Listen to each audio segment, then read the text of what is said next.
जी, कहाँ तक बात हो गई थी? एक इंट्रोडक्शन लिया था, कुछ भी हमने शुरू नहीं किया था, सिर्फ मैंने आपको बताया था कि एसईओ के लिए हमें पहले से क्या सीखना है, ये हमने समझा था। ठीक है, सीखा भी कुछ नहीं था, सिर्फ एक इंट्रोडक्शन दिया था कि आपको पता लगे कि एसईओ हमने शुरू कहाँ से करनी है, स्टार्ट कहाँ से होगा हमारा। और हमने ये भी देखा था कि किसी वेबसाइट को हम चेक कैसे करते हैं कि वेबसाइट कोडिंग वाली वेबसाइट है कि सीएमएस वेबसाइट है। एप्लीकेशन था ना एक, कौन सा एप्लीकेशन था, कौन बताएगा? किस एप्लीकेशन से हमने चेक किया था? सीएमएस।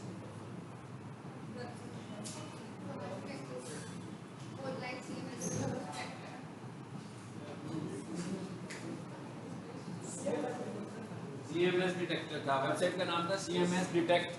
वहाँ जाकर हम वेबसाइट का नाम लिखते हैं तो हमें बता देता है कि भाई ये सीएमएस में है कि नहीं है।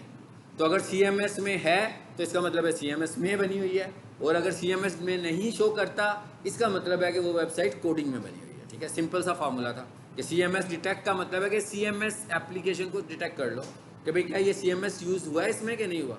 तो जिसमें सीएमएस यूज़ नहीं हुआ इसका मतलब वो कोडिंग में वेबसाइट बनी हुई है। ठीक है, अब एक छोटा सा कंपैरिजन मुख्तसर सा करते हैं और उसके बाद हम स्टार्ट करेंगे।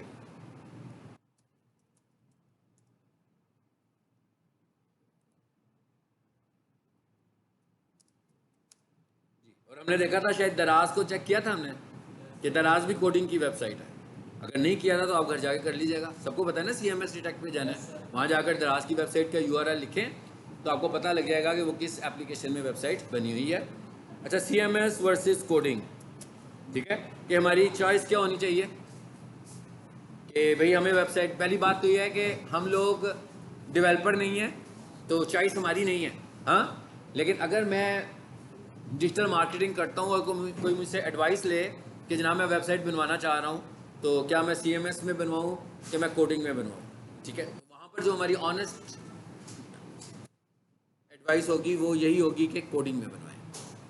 क्यों कोडिंग में बनवाएं, ये छोटा सा कंपैरिजन कर लेते हैं कि भाई कोडिंग में हमें वेबसाइट क्यों बनवानी चाहिए। अगर मैं यहाँ पर आपको ये बताऊँ कि इस वक्त ग्लोबली जो हमारे पास वेबसाइट्स बन रही हैं उसकी रेशो एक्स्ट्रा ऑर्डिनरी ज़्यादा है सीएमएस वेबसाइट्स की।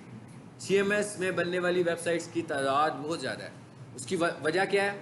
उसकी वजह यह है कि वो बहुत जल्दी बन जाती हैं, रेडी टू यूज़ होती हैं हमारे पास, और उसका रेट जो होता है वो बहुत कम होता है। मिसाल के तौर पर अगर मैं यहाँ कहूँ कि मेरे पास कोई 50 प्रोडक्ट्स हैं, मैं सेल करना चाहता हूँ, और मैं किसी से कहूँ कि भाई मुझे एक ई कॉमर्स टाइप की वेबसाइट बना दो कोडिंग में, तो वो 100,000 प्लस बजट बताएगा।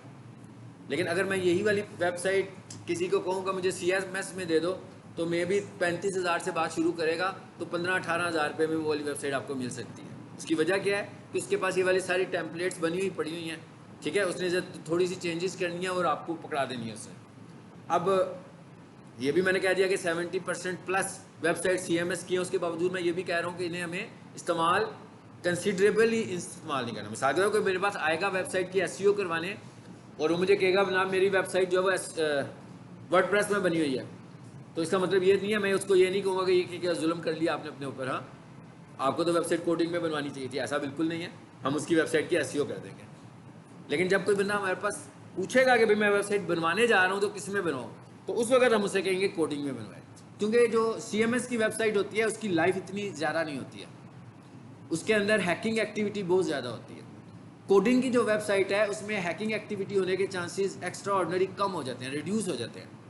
सीएमएस की जो वेबसाइट होती है वो एप्लीकेशन बेस्ड वेबसाइट होती है। अभी आप देखा भी था, मैंने अब आपको जब दिखाया तो उसने कहा इतना परसेंट ये वाला एप्लीकेशन है, इतना परसेंट ये वाला। एक सीएमएस से बनी भी नहीं हुई, नंबर ऑफ सीएमएस से बनी हुई है। और CMS basically collection of plugins, जो सीएमएस एप्लीकेशन होती है ये कलेक्शन ऑफ प्लगइन्स होती है, यानी इसमें नंबर ऑफ प्लगइन्स इस्तेमाल हुए होते हैं।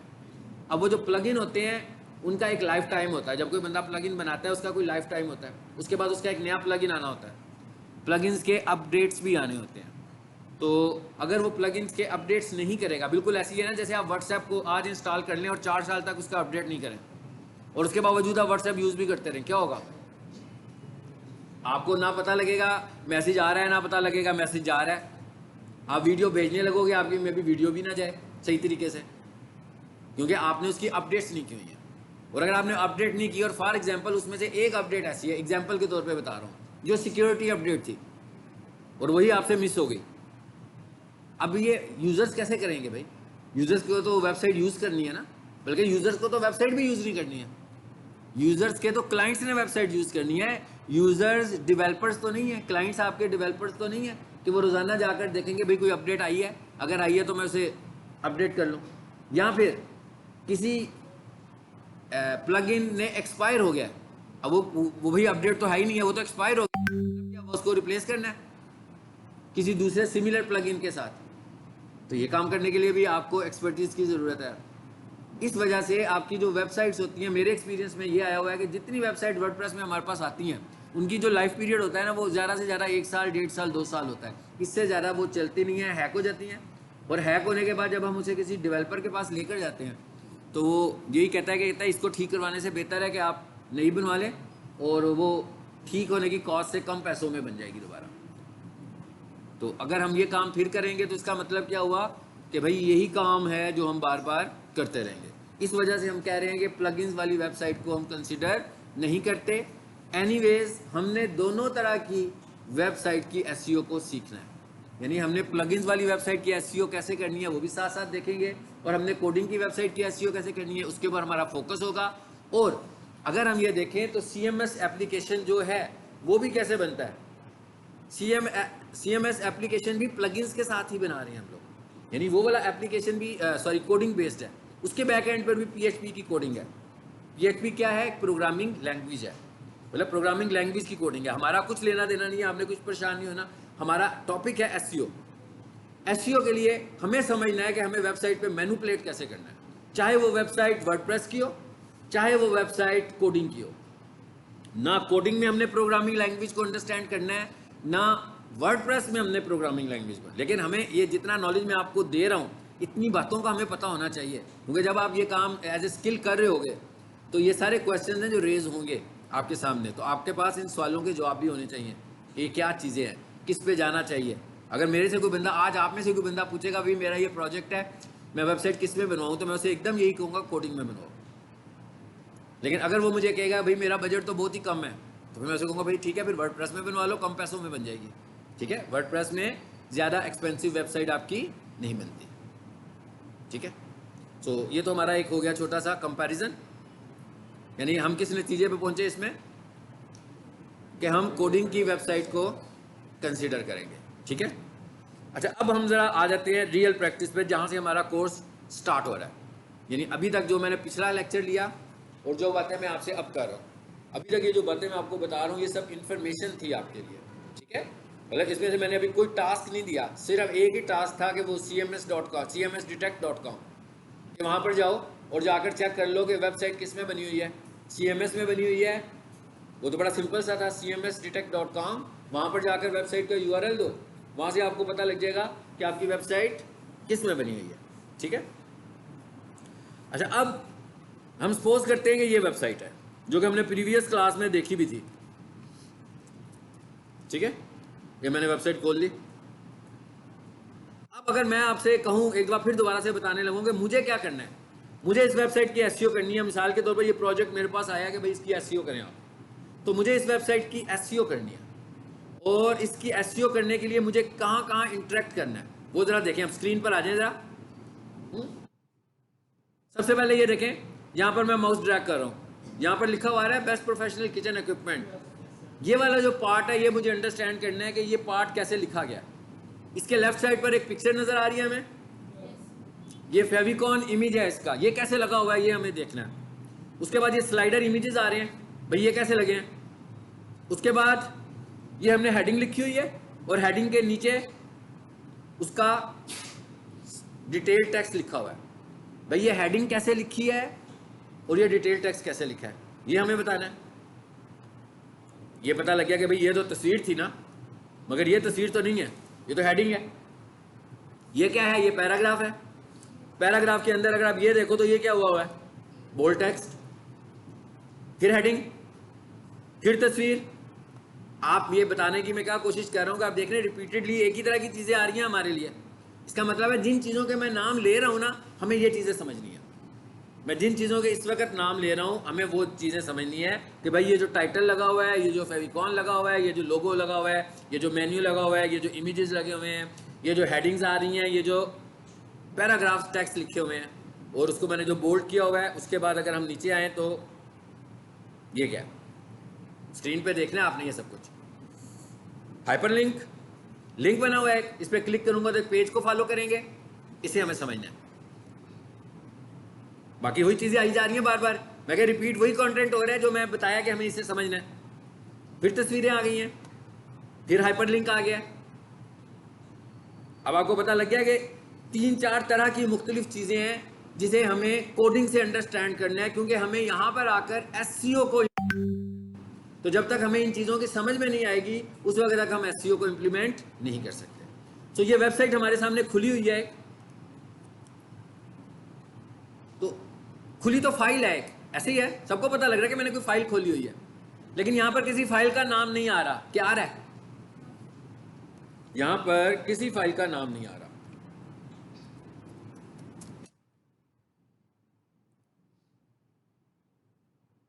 ये देखें, यार है नाम, file name professional kitchen equipment .dc kitchen.org, कोई फाइल नेम नहीं आ रहा। मैंने तो एक यूआरएल लिखा है, एक वेबसाइट का नाम लिखा है, तो उसके साथ ऑटोमेटिकली कोई फाइल खुल रही है। ऐसे ही हो रहा है ना। अब एक काम करते हैं, शुरू में आए जरा वापस,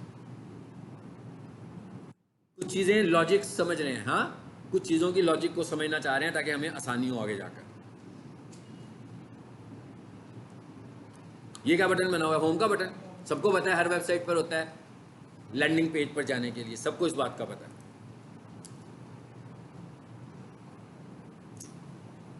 आगे अब जरा देखें यूआरएल कैसा हो गया,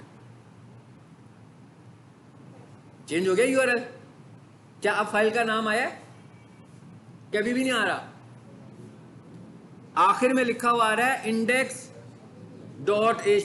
यानी अब फाइल का नाम आ गया जब मैंने होम पे क्लिक किया, लेकिन जब मैंने वेबसाइट विजिट की थी तो ऑटोमेटिकली तो ये नाम नहीं आ रहा था। इसका मतलब क्या हुआ? इसका मतलब ये हुआ कि जब आप अपनी वेबसाइट को लाइव करते हैं, जब हम अपनी वेबसाइट को अपलोड करते हैं, तो एक फाइल होती है जिसे हम लोग अपलोड करते हैं, लेकिन जब हम अपनी वेबसाइट का नाम लिखते हैं तो वो ऑटोमेटिकली उसी फाइल को खुद से डिटेक्ट कर लेता है, हमें बताने की ज़रूरत नहीं है। यानी मेरी वेबसाइट का नाम है abc.com, तो एक्चुअली मेरी जो वेबसाइट चल रही है वो चल किससे रही होगी? index.html से चल रही होगी, लेकिन एल्गोरिदम क्या है कि हम जैसे ही अपनी वेबसाइट को अपलोड करेंगे तो मेरी डोमेन के नेम के साथ ऑटोमेटिकली इंडेक्स की फाइल ही चलेगी। यानी कि ये एक स्टैंडर्ड है, आप किसी भी वेबसाइट पर चले जाएं।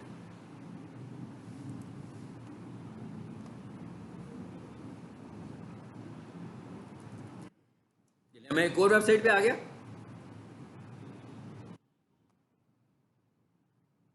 यहां पर भी देखें कोई फाइल का नाम नहीं दिया मैंने, पूरी की पूरी वेबसाइट लोड हो गई। इसका मतलब क्या हुआ कि एक्चुअली लोड क्या हुआ है? क्या लोड हुआ है? index.html की फाइल लोड हुई है, जिसका नाम यहां पर खुद ही नहीं आ रहा, यहां पर नाम नहीं आ रहा। बेसिकली लोड क्या हुआ? index.html की फाइल लोड हुई है। अब क्या करूं मैं जरा कंफर्म करने के लिए? हाँ जी, इसका मैं जूम छोटा कर दूं जी। ये होम का बटन बना हुआ है, इसकी हालत तो बड़ी ख़राब है। लो जी, आ गया अब।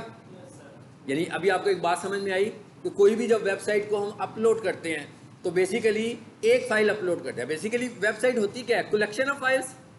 भाई होम का पेज, अबाउट अस का पेज, गैलरी का पेज, सर्विसेज का पेज, प्रोडक्ट्स का पेज, नंबर ऑफ फाइल्स है ना ये सारी। लेकिन जब आपकी वेबसाइट ने लोड होना है तो सारों ने इकट्ठा तो नहीं खुलना ना, एक वक्त में तो एक ही फाइल खुलेगी। जब आपकी एक फाइल खुलेगी तो उसके ऊपर सारे मेन्यूज बने हुए हैं, जहां पर आपने जाना होगा क्लिक करके वहां चले जाएंगे। वो जो एक फाइल है जिसमें ऑटोमेटिकली अपलोड होने हैं, वो कौन सी फाइल है? HTML कोडिंग में वो कौन सी फाइल होती है? इंडेक्स की फाइल होती है। ठीक है, अब आपको समझ में आ गया इंडेक्स की फाइल। अब हम ये देखा कि ये इंडेक्स की फाइल ऑटोमेटिक लोड हो रही है। एक्चुअली मैंने किया क्या है? मैंने अपना पूरा वेबसाइट का प्रोजेक्ट अपलोड कर दिया इस होस्टिंग में, और जब मैंने उस होस्टिंग का नाम लिखा तो ये फाइल खुद ब खुद चल पड़ी ऐसे ही। अच्छा, अब इस फाइल के नाम के दो हिस्से हैं जी, index .html, दो हिस्से हो गए ना, एक नाम का हिस्सा और एक एक्सटेंशन का हिस्सा। अब ये देखें, ये बेसिक बात बता रहा हूँ मैं, ये कोई एसईओ एक्सपर्ट वाली बात नहीं है। हाँ, क्या फाइल नेम एंड एक्सटेंशन, ये जनरल बात बता रहा हूँ। एक जनरल बात है कि भाई जो फाइल नेम होती है उसके दो पार्ट्स होते हैं, एक नाम वाला पार्ट, एक एक्सटेंशन वाला पार्ट। ठीक है, हमारी फाइल क्या थी, index.html। इसका मतलब क्या हुआ कि जो html है ये क्या चीज़ है, एक्सटेंशन है इसकी। ठीक है, हमारी जितना भी वेबसाइट की कलेक्शन ऑफ फाइल्स हैं वो सारी की सारी फाइल HTML टाइप की हैं। HTML stands for hyper text markup language.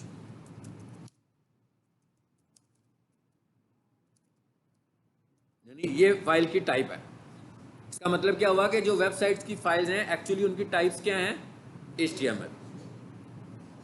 TXT नहीं है, XZ नहीं है, ठीक है, PNG नहीं है, बल्कि ये कौन सी है, HTML फाइल है जो ऑटोमेटिकली लोड हो रही है। नो डाउट हमारी वेबसाइट पर जो तस्वीरें होंगी वो तो HTML नहीं होंगी ना, उनकी टाइप तो इमेज ही होगी, वो एक बात की बात है। लेकिन जो हमारी एक्चुअल फाइल है वो असल में कौन सी है, HTML फाइल।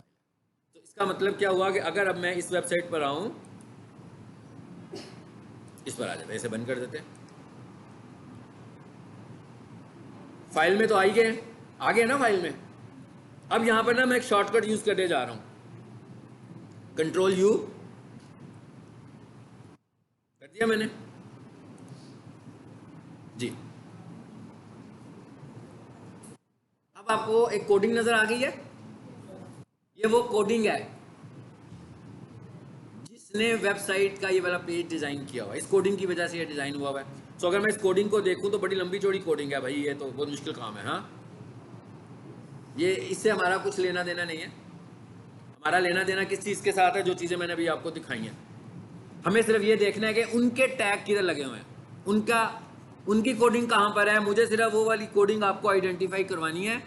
और किसी भी वेबसाइट की एसईओ करने के लिए आपने उसी कोडिंग को फाइंड करके चेंज करना है। किसी भी वेबसाइट की एसईओ करने के लिए आपने उसी कोडिंग को फाइंड करना है और चेंज करना है, स्टेप बाय स्टेप। लेकिन ये फाइल कौन सी है जो बनी हुई है,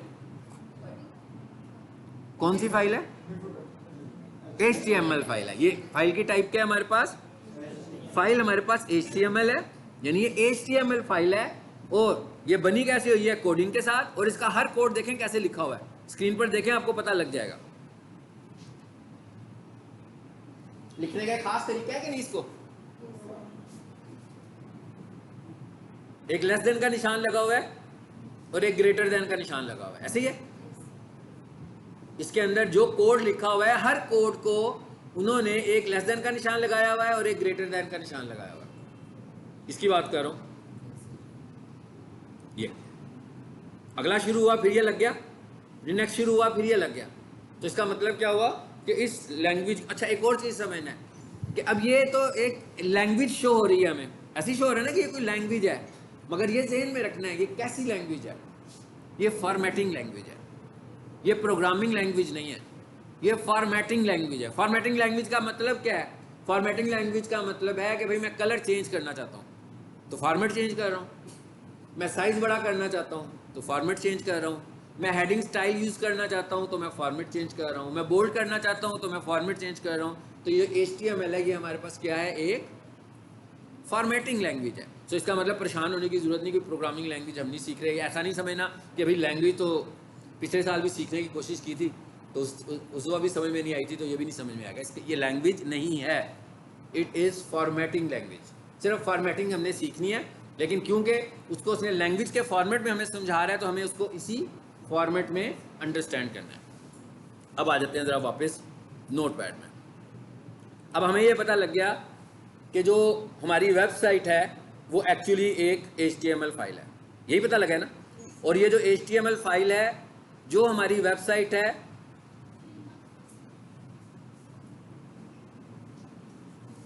जो हमारी वेबसाइट HTML फाइल है जिससे वेबसाइट चल रही है, एक्चुअली उसका क्या नाम होगा।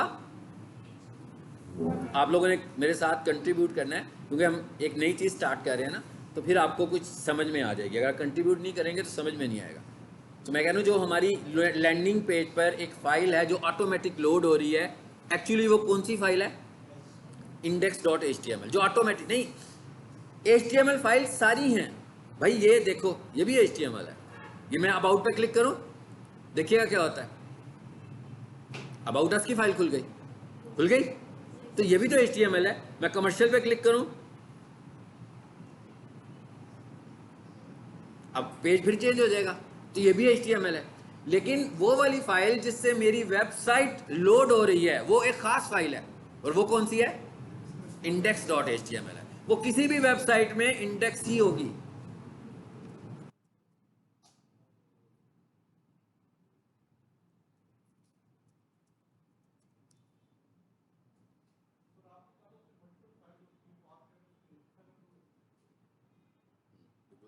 सही सवाल किया आपने, अच्छा सवाल है, आपका जवाब देता हूँ।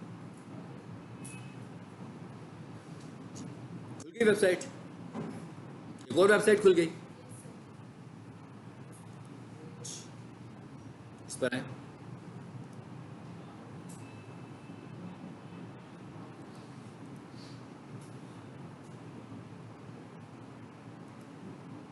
से आपने सवाल किया कि मैंने कहा था कि एक फाइल खुलेगी,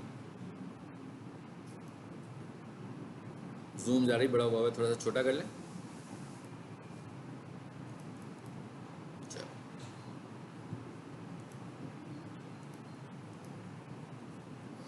चेंज हो गया नाम अब?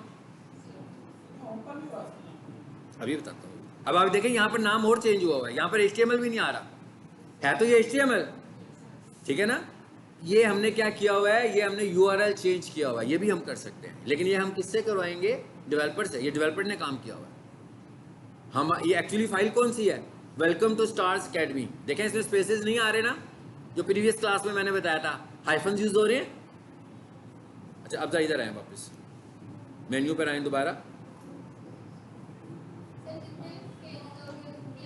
हाँ, बेसिकली मैंने ये कहा था कि हमारी जो वेबसाइट है वो कलेक्शन ऑफ HTML फाइल्स है, और उनमें से जो एक फाइल है जी, उनमें से जो एक फाइल है वो फाइल हमारी वेबसाइट को लाइव कर रही है, मेन फाइल है।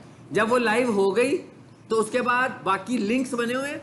अगर आपने अबाउट अस पर जाना है तो अबाउट अस पे क्लिक कर दें, अगर आपने कॉन्टैक्ट अस पर जाना है तो आप कॉन्टैक्ट अस पर क्लिक कर दें। इनके पेज में कोई प्रॉब्लम है, क्लिक भी नहीं हो रहे मेन्यूज पे। हाँ, there is a problem with the page. अब आप देखें ना, जिस वेबसाइट पर हम जाएंगे, वापस मैं वही वेबसाइट खोल देता हूँ।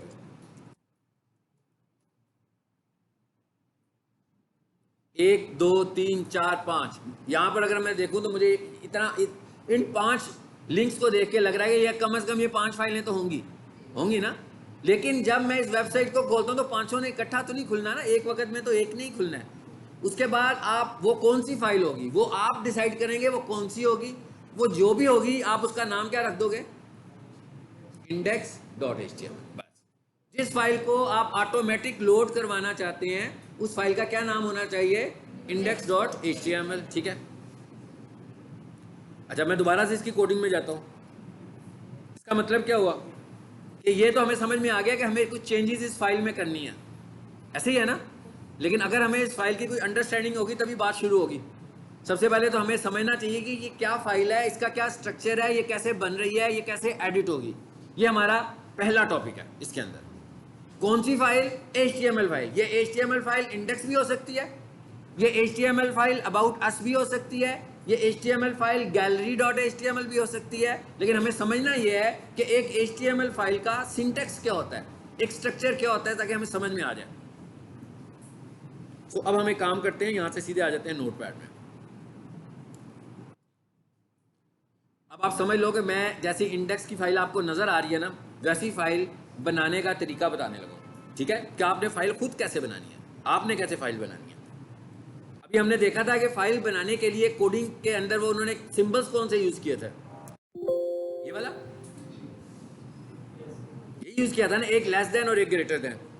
जैसे आप लोग कोई कोटेशन लिखते हैं, आप कोई कोटेशन लिखते हो, कोई पूरा पैराग्राफ लिख रहे हो, उस पैराग्राफ में आपने कोई कोटेशन अलग से मेंशन करनी होती है, तो क्या करते हो? उसको डबल कोट्स लगा देते हैं। डबल कोट्स के अंदर इनकोड कर देते हैं ना कि इस खास चीज़ है।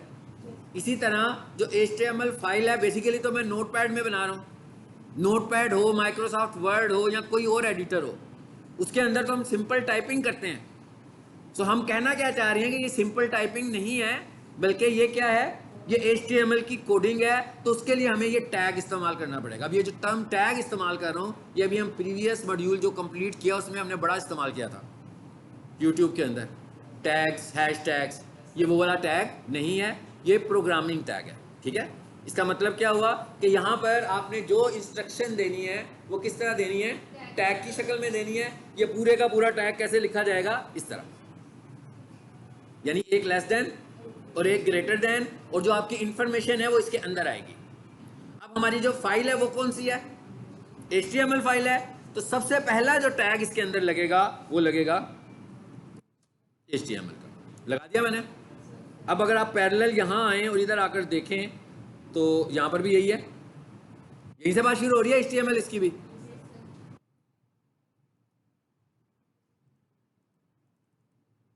यहाँ से भी पहला टैग यही आ रहा है ना। अब आ जाते हैं इधर वापस, वेबसाइट पर आए जरा देखें इसका आखिरी टैग कौन सा।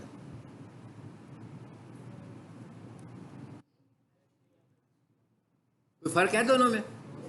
नहीं यार है, क्या हो गया, बड़ा सा फर्क तो है ना भाई, स्लैश लगा हुआ है साहब। ठीक है, इसका मतलब इसको बोल रहे हैं एंड HTML। ठीक है, स्लैश HTML का मतलब है एंड HTML।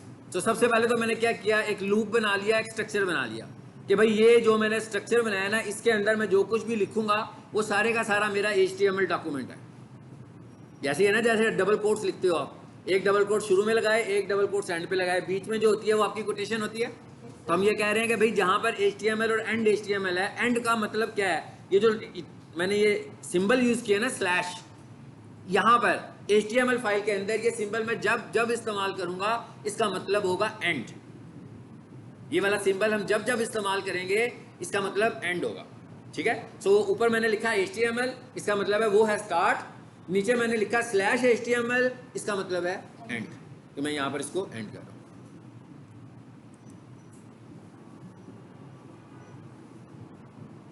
जो स्टूडेंट्स अभी अभी आए हैं, आज फर्स्ट डे आए हैं, ये प्रैक्टिकल जो हमारा पार्ट है वो आज ही शुरू हुआ है।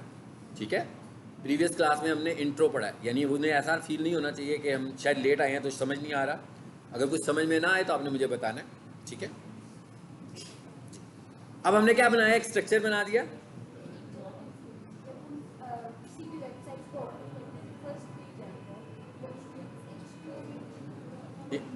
इंडेक्स होता है, वो इंडेक्स होता है, आगे जाते हैं फिर वो कोर्सेज भी हो सकते हैं।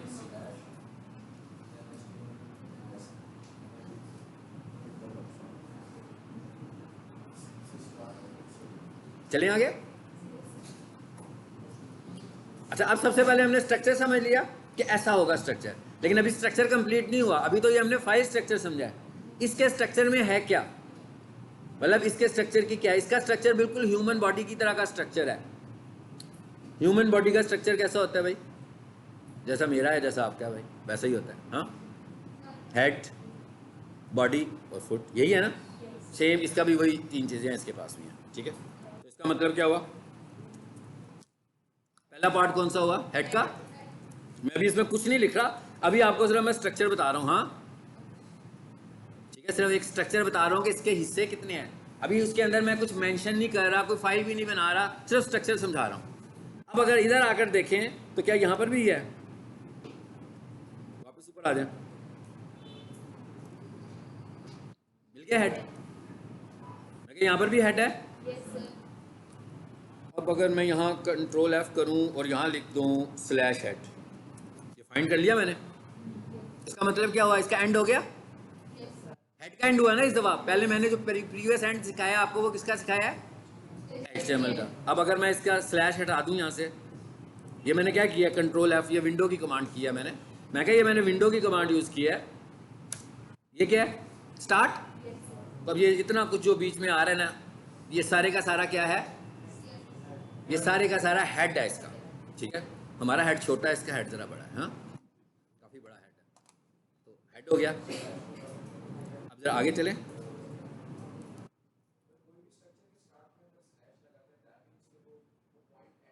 वो हाँ, अगर तो स्लैश के बगैर लिखेंगे तो समझो स्टार्ट है, और अगर स्लैश के साथ लिखेंगे तो समझे आप एंड है। ठीक है।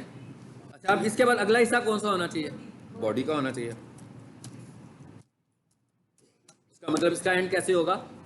स्लैश बॉडी से। इसका मतलब क्या हुआ कि अब जो वेबसाइट आप देखते हैं, यानी मैं लिखता हूँ ना geo.tv, तो वेबसाइट खुल जाती है मेरे पास, न्यूज़ पढ़ता हूँ मैं वहाँ पे जाकर। सो वो वाली वेबसाइट सारी की सारी कहाँ बनी हुई है?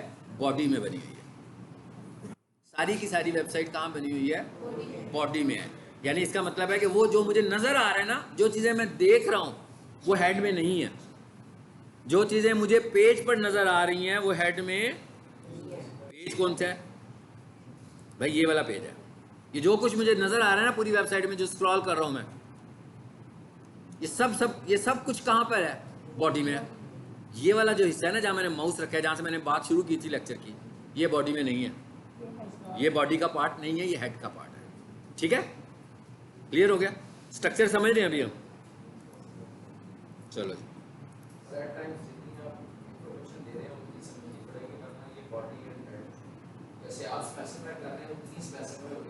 इससे ज़्यादा होनी भी नहीं चाहिए यार, इतना मतलब इतनी एडवांस तरक्की तो नहीं होगी। कहाँ? वो तो हम वाई नॉट हेड की बात अब आगे जाकर करेंगे ना। यानी अभी तो हम सिर्फ यही बता रहे हैं कि भाई ये क्लासरूम है। अब हम ये नहीं कह सकते ये कैंटीन क्यों नहीं है। ठीक है, ये तो नहीं कह सकते ना। अब ये क्लासरूम है, हमें मान लेना चाहिए ये क्लासरूम है। ठीक है, ये कैंटीन क्यों नहीं है? क्योंकि भाई यहाँ पे कोल्ड ड्रिंक्स ही नहीं है, तो कैंटीन कैसे हो सकती है? तो बाद में देखते हैं कि कैंटीन क्यों नहीं है। अभी तो हम सिर्फ इसका स्ट्रक्चर समझने की कोशिश करेंगे, इसका एक्चुअली स्ट्रक्चर है क्या। अभी हम सिर्फ स्ट्रक्चर समझ रहे हैं इसका, कि हमने कहा कि भाई इसका स्ट्रक्चर क्या है। अभी मैंने तो इसके अंदर कोई कमांड भी नहीं लिखी, अभी तक नहीं लिखी ना।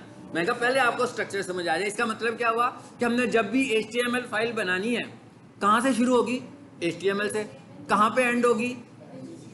एंड HTML पर। उसके अंदर ऐसी चीज़ें जो हेडर के तौर पर होंगी, जो टॉप उसका होंगी, वो कहाँ पर आएंगी? हेड में आएंगी। वो क्या होंगी अभी हमने पढ़नी है।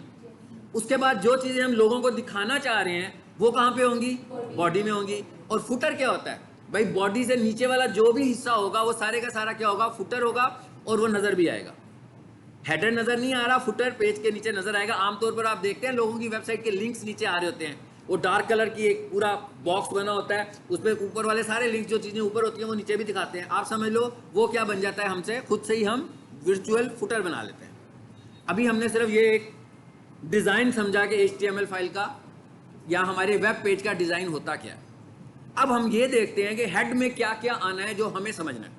हेड में आपने देखा बहुत कुछ था, मैंने अभी यूं स्क्रॉल करके दिखाया आपको, तो हेड खत्म नहीं था हो रहा। ऐसे ही है वो डेवलपर के लिए, उसके अंदर करने वाला बहुत सारा काम है। डेवलपर के लिए उसके अंदर करने वाला बहुत सारा काम है। हमारा काम बहुत थोड़ा है। कौन सा काम है? 2-3 चीज़ें हैं जिनको मैं एक एक करके डिस्कस करूंगा। सारी ऐसे नहीं बताऊंगा कि ये चीज़ें सारी इसमें आ रही हैं। जो मैं पढ़ाऊंगा मैं उसको डिस्कस करूंगा और साथ आइडेंटिफाई करते जाएंगे कि ये हेड है। ठीक है, अब जरा पहला हेड का एलिमेंट। पहली बात तो यह है कि जितना मैंने लिखा है, इतना लिखने से अगर मैं इस फाइल को रन करूंगा तो कोई आउटपुट नहीं है फाइल की, क्योंकि मैंने अभी तक फाइल के अंदर कोई मैसेज नहीं दिया। अभी मैंने फाइल के सिंटेक्स को एक्सप्लोर किया सिर्फ, अभी मैंने फाइल में कोई मैसेज नहीं दिया। अब अगर मैं इस वेबसाइट को पूरी को देखूं शुरू से एंड तक, तो इसके अंदर जो पहला मैसेज आपको नजर आ रहा है वो क्या है, वही हम करेंगे। मैंने इस वेबसाइट को खोला, जो जहां से इस वेबसाइट ने मैसेज देने शुरू किए हैं वो कहां से शुरू कर रही है? यहां से शुरू कर रही है ना।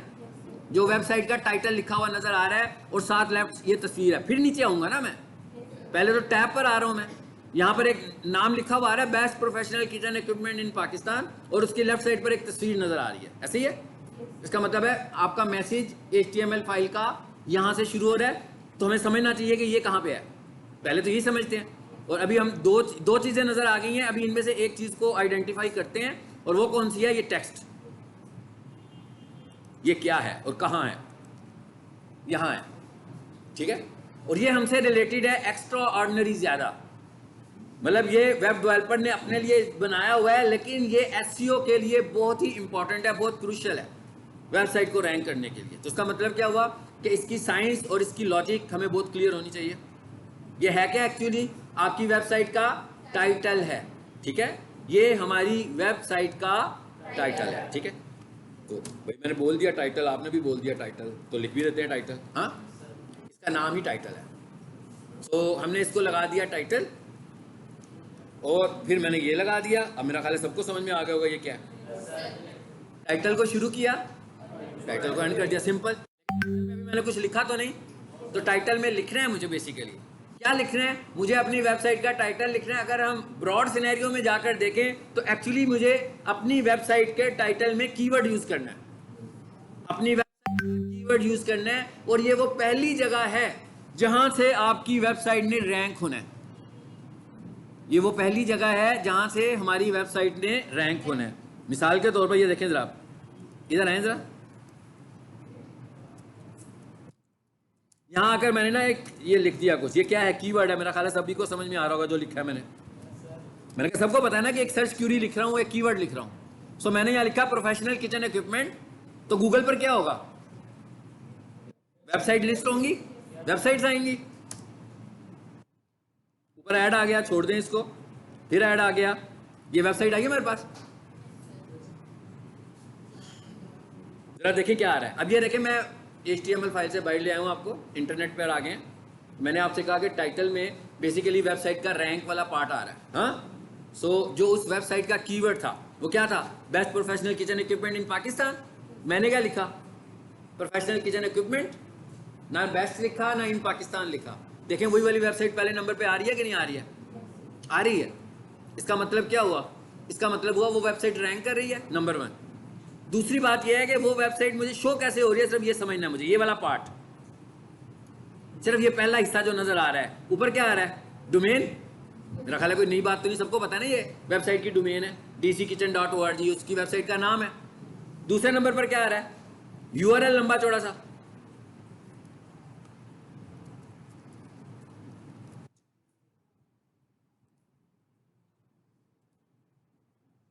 ये मैं इसकी बात कर रहा हूं, ये क्या है, डोमेन आ रही है, ये जो उन्होंने परचेज की थी। अभी डोमेन का भी एक लेक्चर दूंगा, डोमेन को भी थोड़ा सा एक्सप्लेन करेंगे, डोमेन और होस्टिंग को।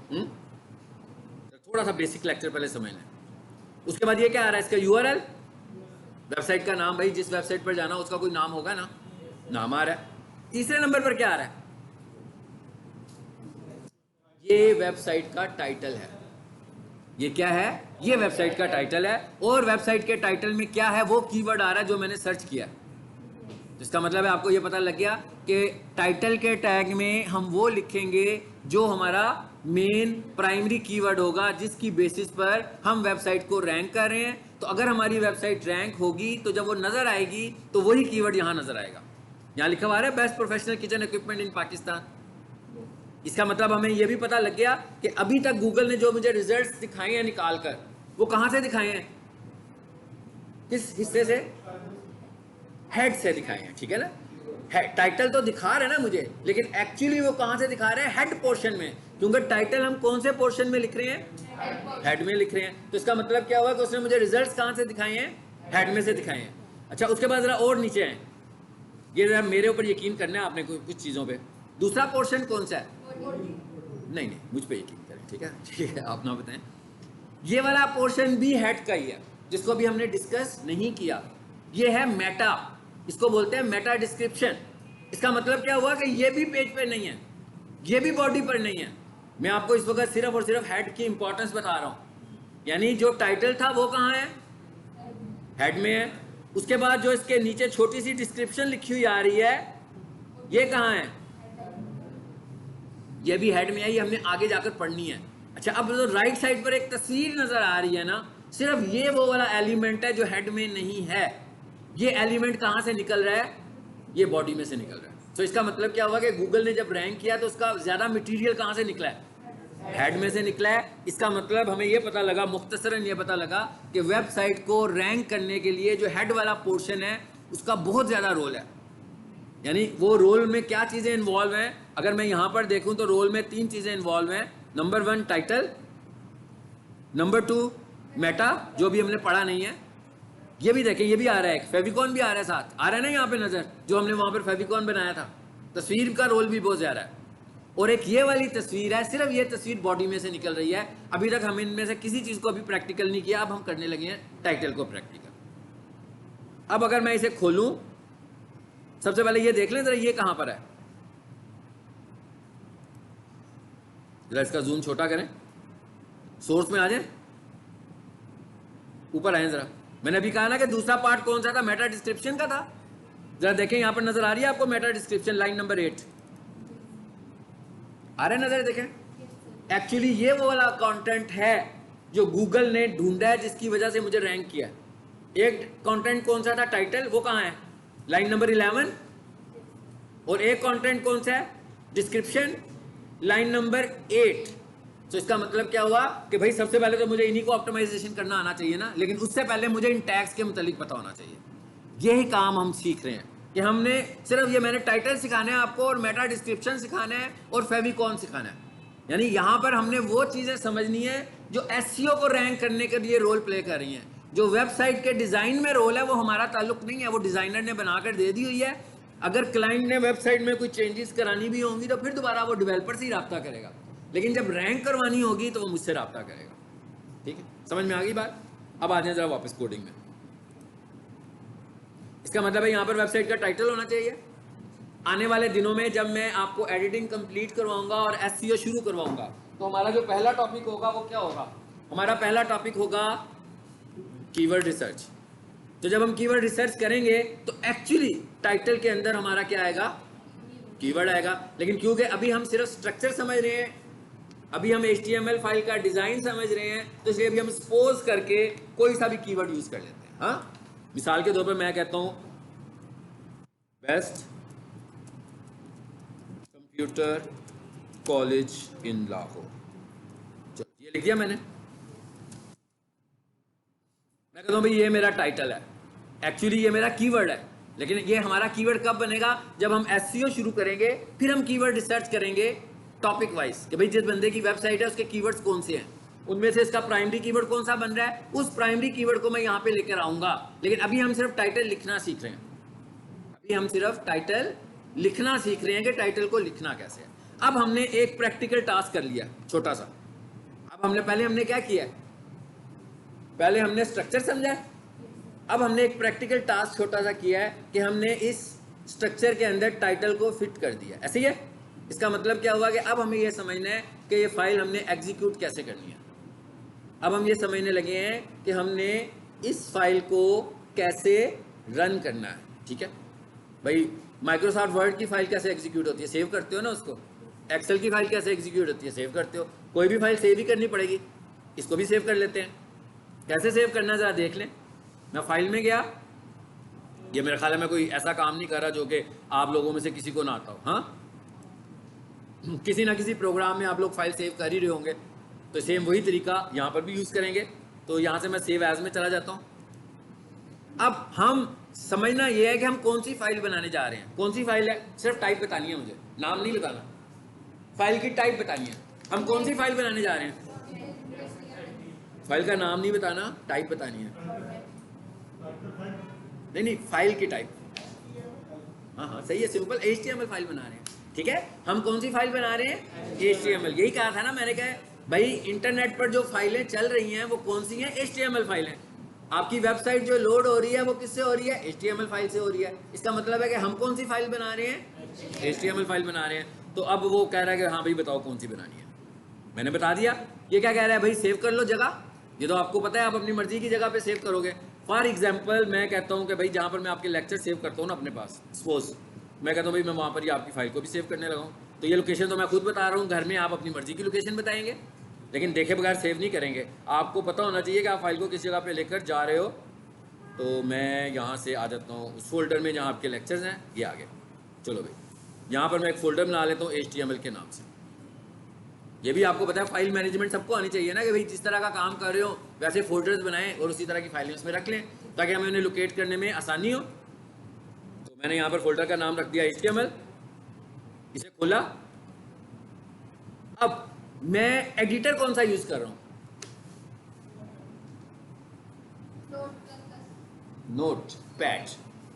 अभी प्लस भी नहीं कर रहे, ठीक है, अभी सिर्फ नोट पैड। अभी अगले लेक्चर में मैं बताऊंगा कि नोटपैड प्लस, किसी ने मेरा लेक्चर सुना हुआ शायद, तो उन्होंने कहा कि नोटपैड प्लस प्लस। अभी हम कौन सा यूज़ कर रहे हैं? सिंपल नोटपैड यूज़ कर रहे हैं, प्लस नहीं यूज़ कर रहे हैं। हाँ, अगली क्लास में मैं आपको इससे प्लस प्लस में शिफ्ट करूंगा, लेकिन अभी आपको पहले नोटपैड में भी काम करने का तरीका पता होना चाहिए। तो यहाँ पर आकर वो पूछ रहा है आपकी फाइल का नाम क्या होगा, लेकिन नीचे बता भी रहा है कि आपकी फाइल कैसी होगी। नोटपैड हमें बता रहा है कि आपकी फाइल टेक्स्ट होगी। क्या ख्याल है, हमारी फाइल टेक्स्ट है? हाँ, HTML है। इसका मतलब क्या हुआ कि अगर मैं इसी तरह सेव करूंगा तो HTML फाइल तो बनेगी नहीं बनेगी ना। तो क्या करें, नीचे से इसको कर दें ऑल फाइल्स, कर दिया। ये कोई मैं प्रोग्रामर्स वाला काम नहीं कर रहा, कोई साइंसदानों वाला काम भी नहीं कर रहा, ये फाइल सिंपल सेव कर रहा हूँ भाई। किसी को फील हो रहा हो कि बड़ा मुश्किल काम कर रहा हूँ तो इजी हो जाए, मुस्कुराएं, ठीक है। मैंने कहा टेंशन फील ना करें, क्योंकि आप टेंशन फील करेंगे मैं भी टेंशन फील करूँगा। आपके चेहरों से टेंशन नज़र नहीं आनी चाहिए।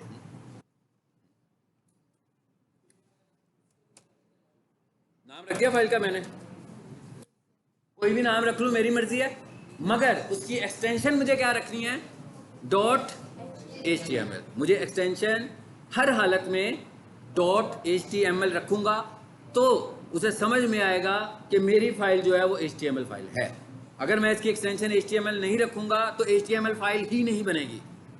फाइल का नाम मैं जो मर्जी रख लूँ। भाई आपने देखा मैंने फाइल का नाम इंडेक्स भी नहीं रखा, क्योंकि मैं वेबसाइट तो नहीं ना अभी बना रहा भाई, मैं तो अभी एक प्रैक्टिस सेशन कर रहा हूँ।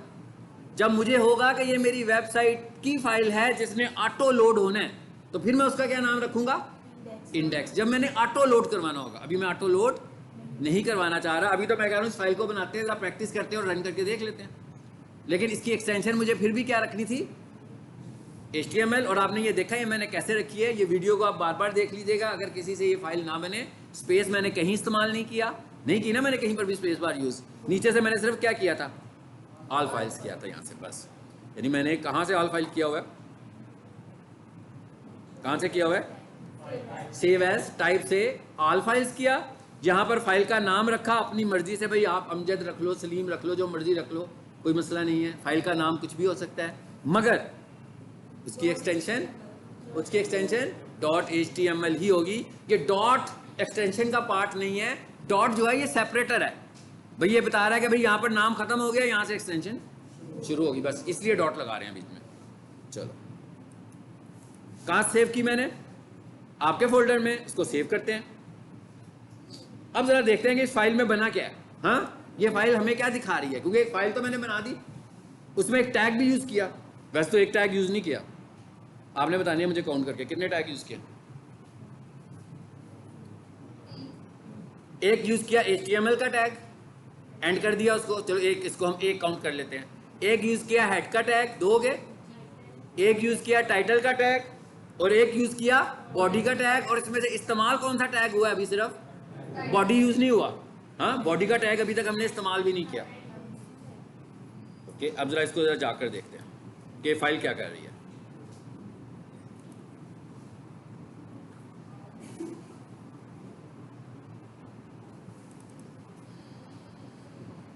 जी, कहां पर है फोल्डर? ये बन गई फाइल, साथ गूगल क्रोम का आइकन भी आ गया। इसका मतलब क्या है कि मेरे पास गूगल क्रोम इंस्टॉल है और वही मेरा डिफ़ॉल्ट ब्राउज़र है। फॉर एग्जांपल, आप में से किसी के घर में उसके लैपटॉप के ऊपर एज डिफ़ॉल्ट ब्राउज़र बना हुआ है, या उसके ऊपर फायरफॉक्स डिफ़ॉल्ट ब्राउज़र बना हुआ है, तो यहाँ पर आइकन भी उसी का ही आ रहा होगा। ठीक है, अब मैं, और चलेगी भी उसी में, वो इस पर क्लिक करें। हाँ जी, क्या हुआ भला? अब आप स्क्रीन पर देख के मुझे बताएंगे कि क्या हुआ। कि कुछ भी नहीं हुआ।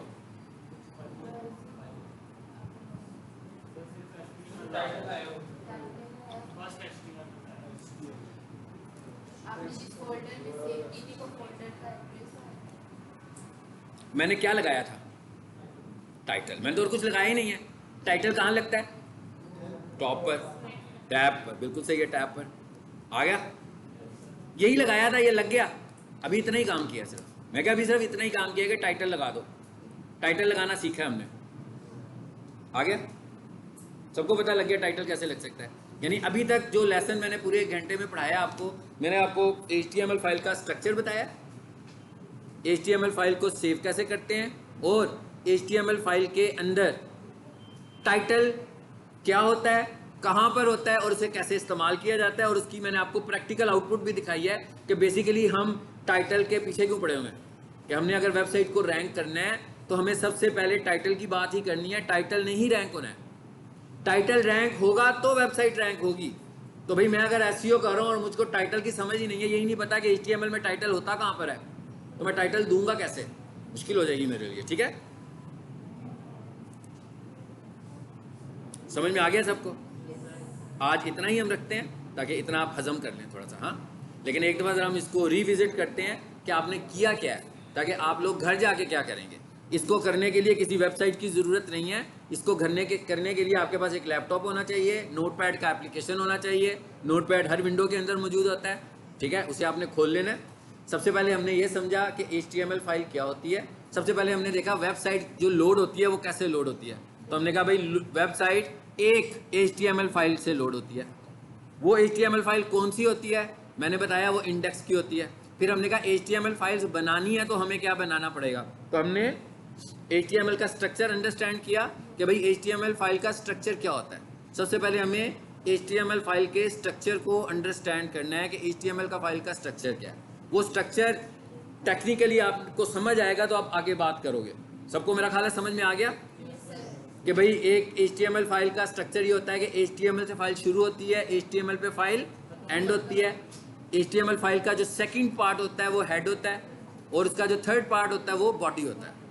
जितनी चीज़ें, अब आप ये समझ लें कि हेड में क्या आएगा, जनरली जितनी चीज़ें हमने डिक्लेयर करवानी है या जितनी चीज़ें हमने सबसे पहले लोड करवानी है, जैसे किसी लैंग्वेज में प्रोग्रामिंग करते हैं तो पहले वेरिएबल्स बनाते हैं, ऐसे ही है ना। तो जब हम वेरिएबल्स बनाते हैं तो वो ऊपर वाले हिस्से में रखते हैं और फिर नीचे वाले हिस्से में जाकर पहले वेरिएबल बनाते हैं, फिर उन्हें यूज़ करते हैं। इसी तरह जितनी चीज़ों को आपने यूज़ करवाना है, जितनी चीज़ों को आपने पहले लोड करवाना है, वो कहाँ रखी जाएंगी, वो सब की सब चीज़ें हेड में रखी जाती हैं। और हेड में हमने सिर्फ एक चीज़ को भी समझा, और वो क्या था, टाइटल कैसे हेड में लिखेंगे हम लोग, ठीक है। और उसके बाद अगला हमने सीखा कि फाइल को सेव कैसे करते हैं। ये समरी है जो मैंने 1 घंटा बोला है, मैं सब बताई जा रहा हूँ कि क्या किया है, ताकि आपने इस तरह इस लाइन के ऊपर जाकर प्रैक्टिस करनी है। उसके बाद आपने HTML फाइल बनाई, फिर हमने इसको सेव करना सीखा कि सेव एज में गए थे, टाइप को हमने जाकर ऑल फाइल किया और फाइल नेम में ही नाम और एक्सटेंशन लिख दी।